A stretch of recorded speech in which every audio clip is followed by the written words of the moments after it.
Halo anak-anak hebat, kali ini Bu Lucy akan membahas tentang prosa. Prosa adalah salah satu genre karya sastra yang berbentuk cerita dan disampaikan menggunakan narasi.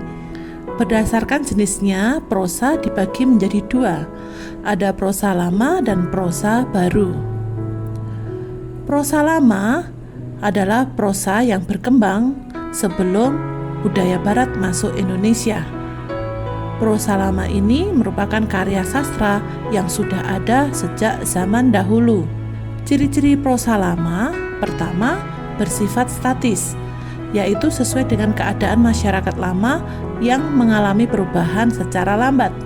Yang kedua, isi ceritanya bersifat istana sentris, yaitu seputar kerajaan, istana, dan keluarga raja. Yang ketiga, biasanya terdapat hal-hal yang tidak masuk akal atau fantasi. Yang keempat, dipengaruhi oleh kesusastraan Hindu dan Arab. Dan yang kelima, biasanya bersifat anonim, sehingga tidak diketahui siapa pengarangnya. Prosa lama terdiri dari beberapa jenis. Yang pertama, hikayat. Hikayat merupakan cerita yang menggambarkan tentang kepahlawanan, kesaktian, dan keperkasaan tokoh yang diceritakan. Prosa jenis ini menunjukkan perjuangan tokoh serta bagaimana kehebatan-kehebatannya yang biasanya tidak masuk akal. Contoh hikayat yaitu Hikayat 1001 Malam, Hikayat Indra Bangsawan. Yang kedua, sejarah atau tambo. Tambo lahir di tengah kebudayaan masyarakat Minangkabau. Kata tambo berasal dari bahasa Sanskerta, tambe atau tambai, yang artinya bermula. Meskipun termasuk ke dalam jenis prosa, tambo dapat dibuktikan kebenarannya dengan fakta. Tambo dikelompokkan menjadi dua jenis, ada tambo adat dan tambo alam. Tambo adat berisi cerita mengenai hukum, moral, atau sistem pemerintahan yang melekat di Minangkabau. Sementara tambo alam menceritakan tentang asal-usul kerajaan atau silsilah raja-raja. Contoh tambo yaitu Tambonan Salapan, tambo alam Minangkabau. Selanjutnya, kisah.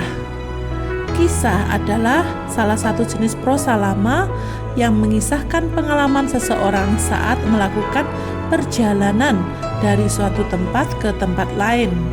Contohnya, kisah perjalanan Abdullah ke negeri Kelantan, kisah perjalanan Abdullah ke Jeddah. Nah, selanjutnya dongeng. Dongeng adalah jenis prosa lama yang berisi cerita fiktif berdasarkan fantasi yang memiliki daya tarik imajinatif. Dongeng sendiri terdiri dari banyak jenis.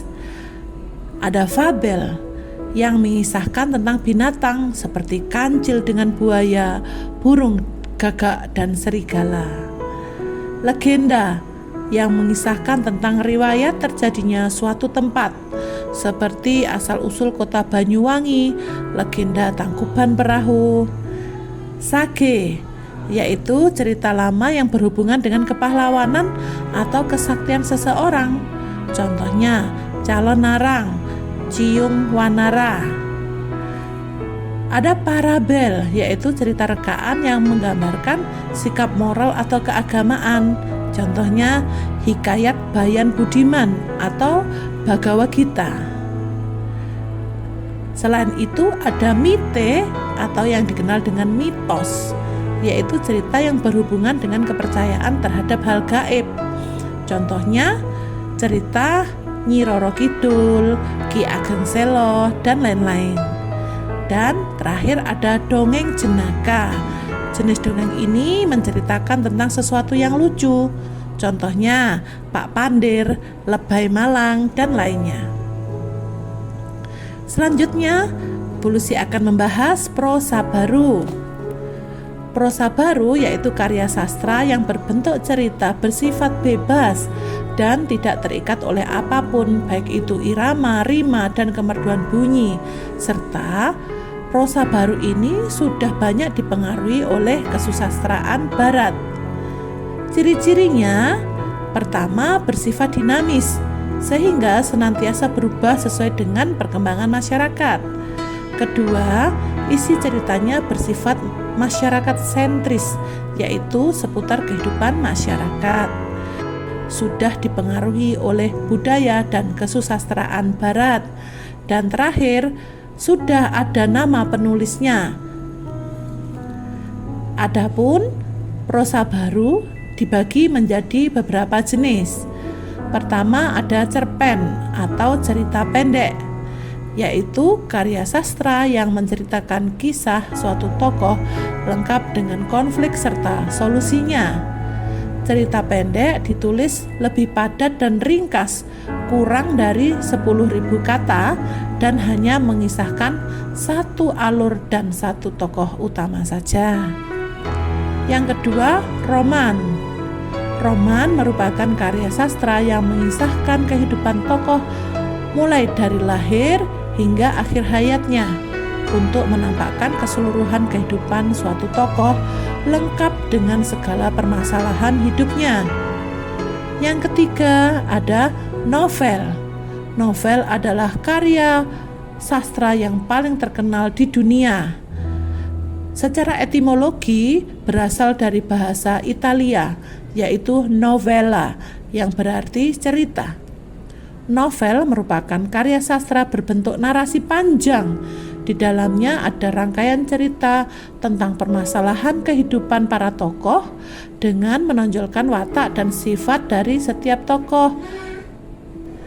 Yang keempat, prosa liris, yaitu karya sastra yang ditulis dan diungkapkan dengan menggunakan unsur-unsur puisi. Karya ini kaya akan keindahan bahasanya. Yang kelima, fiksi mini. Fiksi mini ini berbeda dengan cerpen, karena pada dasarnya fiksi mini adalah cerita pendek yang alur dan endingnya disimpulkan sendiri oleh pembaca. Nah anak-anak, demikian pengenalan mengenai prosa. Semoga bermanfaat untuk kalian semua.